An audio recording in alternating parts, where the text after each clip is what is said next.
India's President Pranab Mukherjee arrives in China for high-level talks on the agenda terror, trade and strategic ties. Hello, I'm Anand, Naidoo, and this is The Heat.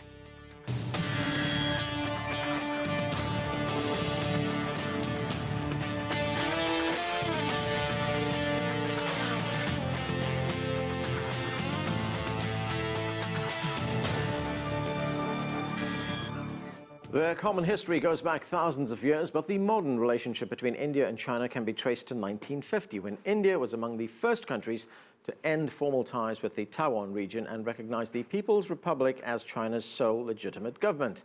Fast forward to today, when China and India have the highest GDP growth among major nations and a burgeoning trade partnership. Still, the relationship is not without its challenges, a nagging boundary dispute, Pakistan, and concerns over the South China Sea among them. Later, we'll talk with China's former Consul General to India and the head of the China-India Institute. But we begin with India's former Foreign Secretary and first female ambassador to China, Nirupama Rao. I spoke with her earlier and began by asking about what she has called unresolved problems between the two countries. Well, first of all, let me say that this is a hugely important relationship for us in India, as I would assume it is for our friends in China. It's often referred to as a 1,000-year relationship, perhaps even more than 1,000-year relationship. And if you look at the history of the relations, we've had a pretty intense period of interaction through ancient history. Which was in a sense fractured in the colonial period of our past in India particularly, and revived then in the 1950s. And we had, good relations for a brief period in the 1950s, followed by the border conflict in 1962. And when I refer to unresolved problems between the two countries, I essentially refer to the fact that we do have an unresolved boundary question, as it's often referred to, between our two countries. But despite that, I believe what is remarkable about this relationship is that we have been able to put in place what I refer to as a management regime in the relationship. To illustrate that, I would just like to refer to the fact that we have had no conflict on the border that we share between our two countries for over 40 years now. And not a single shot has been fired, as they say, along that boundary. And we have in place confidence-building measures. Our trade has grown phenomenally. The Chinese have invested in India, in project exports, in many of our new schemes to grow our economy, to promote manufacturing. So all in all, I would say it's a multifaceted relationship today. Right. So you say the issues right now are being managed, but are you confident that they can be resolved ultimately to the satisfaction of both sides? It is a complex problem, and both sides have invested a lot of I would say, their best talent in terms of negotiating, in terms of political will to let's say, reduce the differences between us. But it's still, in my view, some time away from resolution. And given the complexity of the problem, I don't think we should rush into solutions either. We should prepare the people of both countries as to what an eventual solution can be. I think the management, the education of public opinion is also very necessary as we move towards a boundary settlement. And there has to be, of course, political will at the highest level. And I believe in the leadership today in both countries, there is that political will, there is that resolve and that desire to move towards a settlement. As you say, confidence building measures have been in place, certainly, and trade is expanding between the two countries. But if we look recently at one of the actions on the part of the Indians, on May 18th to be exact, 4 Indian Navy ships were deployed. They were armed with missiles. They're set out for the South China Sea and the Northwestern Pacific. And an Indian spokesman described this action, this deployment, as a, quote, demonstration of its operational reach and commitment to India's Act East policy. Is there something of a message here for China with this kind of deployment? Well, I wouldn't say this is a message for China. The spokesman referred to the Act East policy. Right. and the fact that we are engaging much more closely with this area of Southeast Asia, which essentially we were connected with throughout history. And when I think of the South China Sea connecting with our part of the world, it connects with the Bay of Bengal. And the Bay of Bengal is the sea which Indians always saw as the connecting link to Southeast Asia. That's where our ships and people roamed through the centuries. And today, if our Navy is moving into these waters and, the fact that we're able to demonstrate that we have a state-of-the-art blue water Navy today is basically to illustrate the closeness that India has always felt towards this region of Asia, towards this our near neighborhood, as it were. Right. I believe with China, with the disputes that China has in the South China Sea, India has always advocated that there is need for a peaceful resolution of these disputes. There is need for a code of conduct that all nations in the region could follow when it comes to dealing with situations of this nature and managing the tensions. I think that's very important because nobody wants to see conflict. $5.3 trillion worth of world trade passes through the South China Sea and by the Bay of Bengal and then to West Asia. So it's very vital that we keep the sea lines of communication open, that there is no conflict, there is confidence and reassurance that the sea will remain peaceful. But I'm just wondering whether one does run the risk of an action of this kind being seen as a provocation. Not at all. I don't think India has ever sought to provoke in any context. And I believe that India is an ocean-going power. Look at the natural endowment of India. Look at its long coastline. Peninsular India, if you look at the map of India, it really abuts the Indian Ocean. We have the Arabian Sea to the west of India, the Bay of Bengal to the east, and the Indian Ocean lapping the shores of Cape Kanyakumari in the south. So we are a natural ocean-going nation, and I think we are essentially, we believe that we must fulfill that destiny of ours. We have now India working very closely with the United States in areas of defense. How does that kind of collaboration impact India's relationship with China? We've said time and time again that this is not directed against China. As I said at the outset, what we have with China is a hugely important relationship.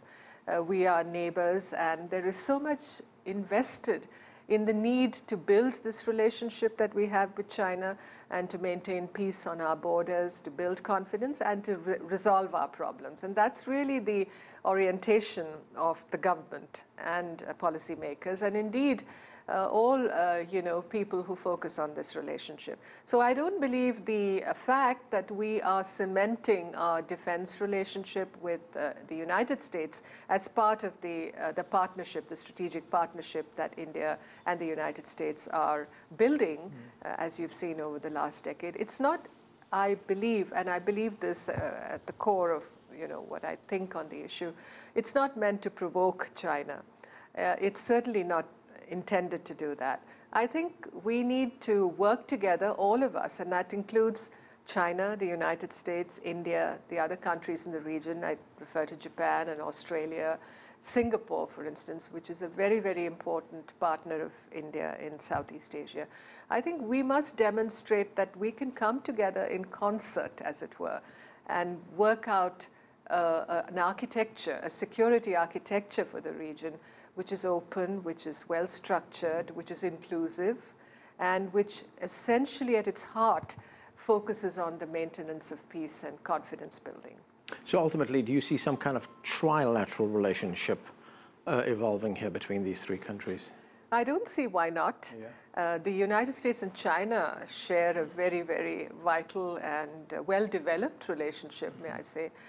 We are developing that kind of relationship with the United States today, and we have a relationship with China, as I said, which is very vital to peace and security in our region. There's no reason why these three big countries, two from Asia, one from the Pacific in many ways, should be working together to see how we can build a truly, what shall I say, a 21st century big power relationship. Right.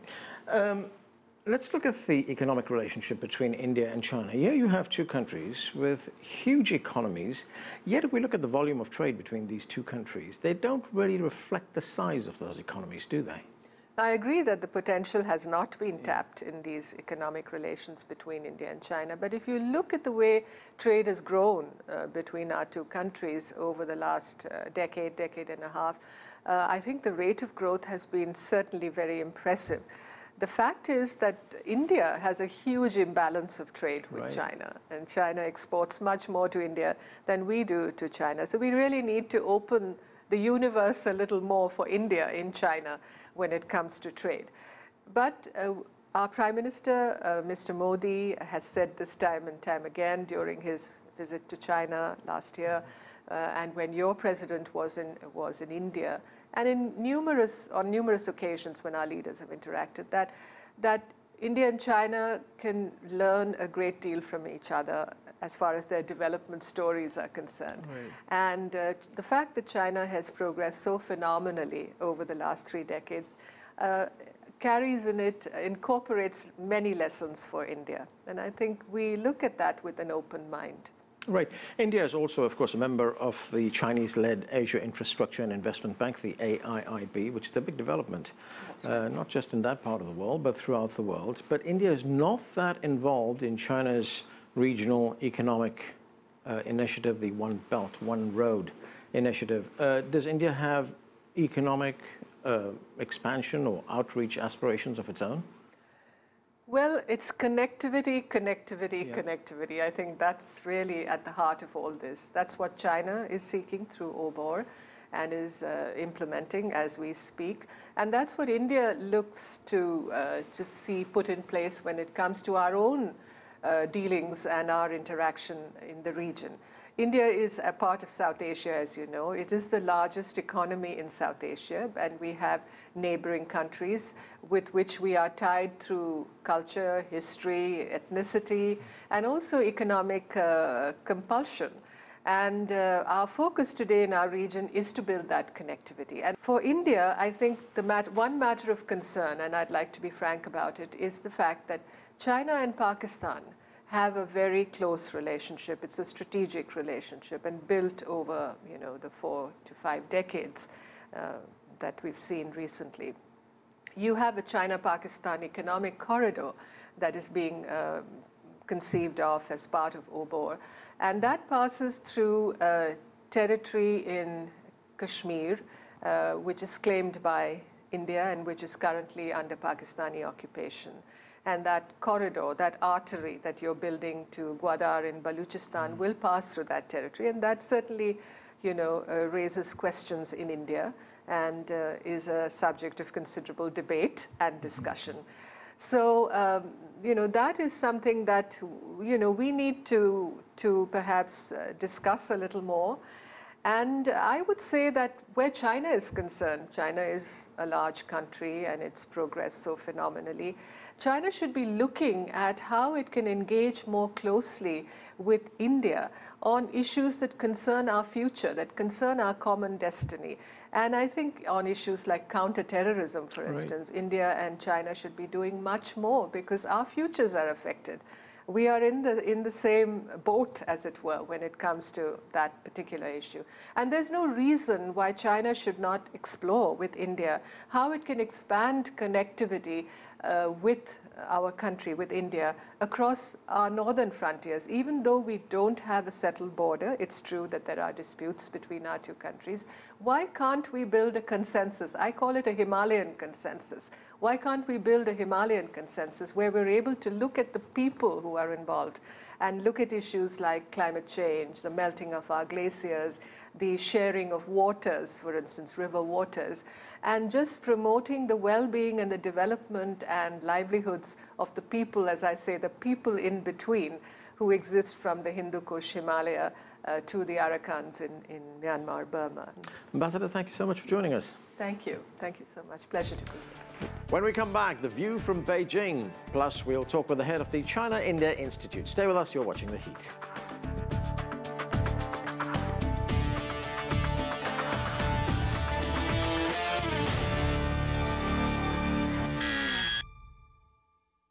Miami, Fort Lauderdale, St. Augustine. Across the state of Florida, it looks like cities are slowly being swallowed. It's flooding at full moons and new moons and big northeasters that blow water back up the intercoastal waterway. And rising sea levels combined with the storm surge of a hurricane could spell catastrophe. This is high water. Correspondent John Zarella reports on Florida's climate crisis. He'll tell us what's being done and what can be done. This week on America's Now.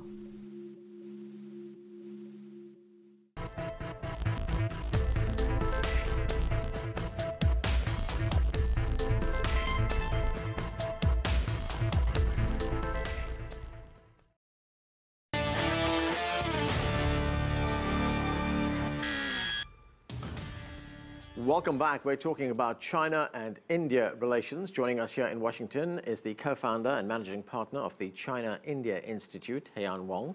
And with us from Beijing is Liu Youfa. Among his postings as a member of China's Ministry of Foreign Affairs, he served as Consul General to India and is currently Vice President of the China Institute of International Studies. Thanks to both of you for joining us.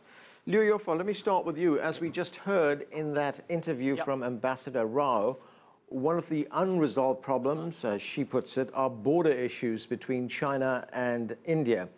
China, for its part, says that it's willing to speed up negotiations towards a solution.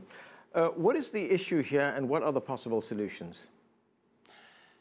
We all understand it's the legacy left over by the British colonial rule. And as a result, the Indian government and the Chinese government have been working on this issue very seriously. Lately, especially with the visit by Chinese President Xi Jinping to India and the reciprocal visit by Prime Minister Modi to China, both governments have agreed to expedite the diplomatic negotiations in this regard. The two governments have so far agreed to compartmentalize the issue while concentrating efforts on the bilateral cooperations in many other areas so that they would in turn facilitate conditions for the successful resolvement of the border issue. And Liu Youfa, what are the other major issues that are preoccupying these two countries? Well, this is the border issue is one. And the second is the trade deficit. Last year, the bilateral trade stood at about 60-some billion US dollars, was the trade deficit totaling at about 44-some billion US dollars. This is an issue which will take the political determination of both sides to try to resolve them peacefully or amicably to both sides. I think this is the very personal touch to many Indian friends. But I can see it. The possible way to resolve this issue is very simple. For India and China to push forward the bilateral investment so that the production links would be shifted to Indian side. This immediately would help to reduce the trade deficit. And secondly, it would be better for India to produce the quality goods which would be acceptable at the Chinese market. And thirdly, both countries can have the joint venture productions so that they could be exported to the third markets. It would help, in turn, help reduce the overall trade deficit from Indian side. Haiyan Wang, let's talk about defense issues for a moment. India and the United States are working closely in the area of defense. Does that collaboration impact China's relations with India? Should not and will not. I think that India is very free in terms of pursuing its own foreign policy. I also see that the major powers relationships is always multidimensional. They could be run independently on different tracks. You have the economic cooperation track, the defense and security track, geopolitical track, multilateral institutions track. So one doesn't have to impede the development of another track. For example, on global issues, China and India see eye to eye, whether it's reforming international systems, addressing climate change, overall maintaining regional peace, see very much eye to eye on South and South, cooperation, AIB Bank, etc. Economically, and there's a lot of need for deepen the relationships. And geopolitically, yes, they do have some tensions.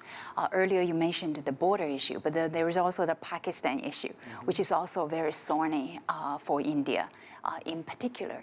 But none of those should make a material difference in terms of each country's pursuit of its own independent relationship with another country. It should not. But I want to also comment earlier about another issue regarding trade deficit. Trade deficit was more of a big issue when the last 2-3 years when India was running a big trade deficit. And most of that trade deficit was coming from India's reliance on importing oil. As oil prices go down, India's overall trade deficits go down. So that political urgency to address trade deficit, I think, is less right now. That's one. Two, even though India runs a trade deficit with China, but overall it's good for India because India does need the machinery, does need to build its manufacturing sector. So for India, addressing the manufacturing deficit is far more important than addressing the bilateral trade deficit with China, because if it enhances India's overall manufacturing competitiveness, and if the machinery coming from China is much cheaper than coming from another country, it's good for India. Okay, Liu Youfa, I want to stay with defense issues for a moment. About a week ago, 4 Indian Navy ships, they were armed with missiles, set out for the South China Sea and the North Pacific. An Indian spokesman said it was part of India's Act East policy. But does China see this kind of deployment as a bit of a provocation? No, definitely no. Let me tell you why. Both India and China are the global powers now. So as global powers, their naval presence would be anywhere they like. But the precondition in vis-a-vis Asian Pacific is that any country is supposed to come in and bringing the constructive roles to the peace and regional peace and security. So long the India is abiding by this principle, China welcomes the constructive presence here in the Asian Pacific area. And at the same time, Chinese Navy is also presence in Indian Ocean. It will abide by the same principle, I suppose. Back to you. Haiyan Wang, you mentioned a moment ago the deficit between India and China and the efforts to close that gap. There's something else. I mean, these are two countries with very high GDP economies. Yet the volume of trade between the two countries doesn't seem to reflect that. Yes, and that is for several reasons. One is that it just started from a very low base. Even in 2000, the bilateral trade was only at $3 billion. So from $3 billion between 2000 to 2012, the bilateral trade actually has gone through a tremendous period of growth, growing at 30% annual rate. That is twice the pace of the world trade and much higher, 10% higher than each country's trade with the rest of the world. 2012 to now, it has slowed down somewhat because both economies have slowed down, and also at one point, India had some hesitation in exporting iron ore to China. So that was coming from a very low base as one. Two, I really think that it is because of the weakness in India's manufacturing. As India launches its Make in India campaign and it becomes successful in building more high quality products and manufacturing more products to export to China, I think that deficit will close, the gap will reduce somewhat. And I also think that there are certain products that India can export more to China, and China should welcome that. That is, for example, drugs and pharmaceuticals, or agricultural products. Another area for reducing that gap is for exporting the Indian services to China. Right. That is a big part of India's trade, even though China is India's biggest merchandise trade partner, but services trade is barely existing. So, and India is a big power in exporting services. And those services could be IT services, but tourism is a big part. Education, tourism, for example, visiting the traditional historical sites in India. There's a lot of growth there. Okay, you mentioned Pakistan a moment ago. I want to go to Liu Youfa and ask him about, about that relationship and his perspective on it. Ambassador Rao, in that interview that we did, raised her concern concerning China and Pakistan's close strategic relationship, and she also said that there was concern over the economic corridor that's being developed in China as part of China's One Belt, One Road initiative. Is that in some way an obstacle to better relations between India and China, and perhaps a bigger role for India in China's One Belt, One Road policy? First, China is opening its arm to all the countries around China vis-a-vis the construction of the One Belt, One Road. And when you talked about the economic corridor between China and Pakistan, it's not a tool which is meant to set against India at all. It's meant to promote the cooperation among countries in the region, which includes India. So to my understanding, that both Pakistan and India are China's very close friends. China has been implementing a dual friendship policy vis-a-vis the bilateral relations with Pakistan and India. China refuses to take sides on the major issues relating to the disputes between Pakistan and India. Likewise, with the construction of the proposed economic corridor, this is something which is subject to the friendly discussions between India and Pakistan. And when India becomes more involved with the construction along that, economic corridor, then we can sit down and talk about it. So this is not really an impediment or the preconditions for India to be more involved in the construction of the One Belt, One Road. Right. Haiyan Wang, one question on the Indian president's visit to China. The Indian president's role is largely ceremonial. Would not relations have been better served if the Prime Minister had gone? I mean, the Prime Minister has more political clout. The Prime Minister went there last year following President Xi's visit to India. And even though it's ceremonial role and not in the government branch, but it does send messages. And I think that President Xi and India's president meeting, and they do send message. One message is that we want to accelerate resolution of the border issues, and I think that it is not just symbolic. And I think that it moves this high-level meetings does move the relationship into a positive directory. I also want to comment on the earlier kind of Pakistan issue. Yes, it is very sensitive running through the Kashmir in terms of the China-Pakistan corridor. But looking at it another way, most of that $46 billion commitment to building a corridor is towards building power in Pakistan. And if that contributes to a better power infrastructure, and better power infrastructure leads to better economic development, and better economic development leads to a richer, more stable Pakistan, reducing poverty, which is, I think, a more prosperous Pakistan is good for India and good for China as well. Okay, we're going to have to leave it there. Thanks to both of you for joining us. That's it for this edition of The Heat. I'm Anand Naidoo in Washington, D.C. Thanks for being with us.